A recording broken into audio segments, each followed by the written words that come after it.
نحمده ونصلي ونسلم علی رسول الکریم اما بعد فاعوذ باللہ من الشیطان الرجیم بسم اللہ الرحمن الرحیم۔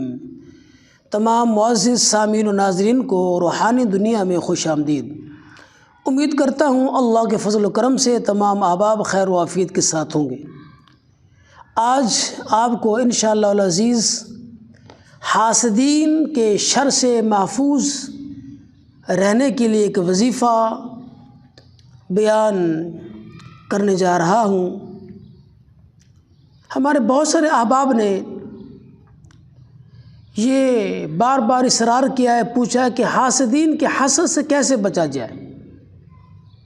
اکثر و بیشتر ہمارے ارد گرد رشتہ دار، عزیز، اعزاء، اقربا، بہن بھائی، ہمسائے جو ہم سے حسد کرتے ہیں، جیلسی کرتے ہیں، حسد کی بنا پر پھر مختلف قسم کے عملیات کرواتے ہیں، ناجائز جادو ٹونا کرواتے ہیں، ان سے ہمارا اچھا لباس، وضاقتہ، اٹھنا بیٹھنا، گاڑی، مکان، کاروبار جب انہیں اچھا نہیں لگتا تو حسد کرتے ہیں۔ تو اس حسد سے کیسا بچا جائے؟ کوئی ایسا عمل، کوئی ایسا وظیفہ کہ جو ہم کریں تو حاسدین کے حسد سے ہم محفوظ رہ سکیں۔ آئیے حدیث مبارکہ کی روشنی میں آپ کو وظیفہ بیان کرتا ہوں۔ رحمت کونین صلی اللہ علیہ وآلہ وسلم نے ارشاد فرمایا کہ حاسدین کے حسد سے بچنے کے لیے یہ عمل جو بندہ کرتا ہے، پڑھتا ہے، یہ وظیفہ، اللہ کریم اسے حاسدین کے حسد سے محفوظ فرماتا ہے۔ وہ عمل کیا ہے؟ اللہم انا نجعلک فی نحورہم ونعوذ بک من شرورہم۔ 3 مرتبہ صبح اور 3 مرتبہ شام اس کو پڑھ لیا جائے۔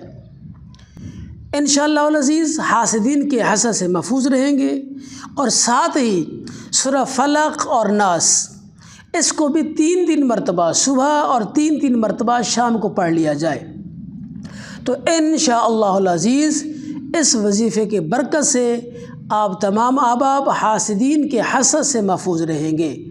انشاءاللہ اللہ کریم کی رحمت کے سائے میں ہوں گے۔